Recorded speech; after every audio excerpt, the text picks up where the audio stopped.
Perbuatan pria bernama Helmi DG Gasing kepada teman kosnya di Jalan Werkudara Gang Purnama 2 Legian Kuta sungguh tega. Demi bisa bermain judi online, pria yang tidak bekerja alias pengangguran ini curi uang dari celengan yang selama ini ditabung korban.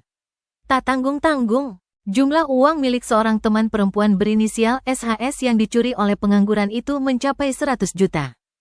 Kasus ini pun sudah ditangani oleh Polsek Kuta dan Helmi kini harus menghadapi proses hukum. Kasih Humas Polresta Denpasar AKPI Ketut Sukadi menerangkan, kejadian ini diketahui oleh SHS pada Minggu tanggal 17 November tahun 2024. Kala itu dia ingin melihat album yang berisi uang di dalam kamar. Ia kehilangan sejumlah uang dalam bentuk pecahan 50 dan 100 dolar Australia, yang jika dirupiahkan mencapai 100 juta.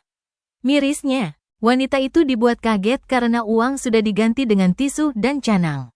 Masalah ini lantas dilaporkan ke polisi agar ditindaklanjuti.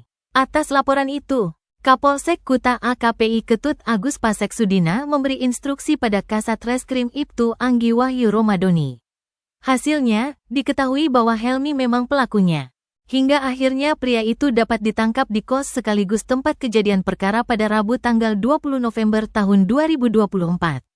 Saat diinterogasi, pengangguran itu mengakui perbuatannya. Pelaku mencuri saat korban berada di dalam kamar dan korban tidak menyadari uang pada album dan celengan tersebut sudah diambil dan diganti dengan tisu. Atas perbuatannya, Helmi sudah ditetapkan sebagai tersangka dan ditahan. Dia disangkakan pasal 362 KUHP tentang pencurian. Dia terancam pidana penjara paling lama 5 tahun.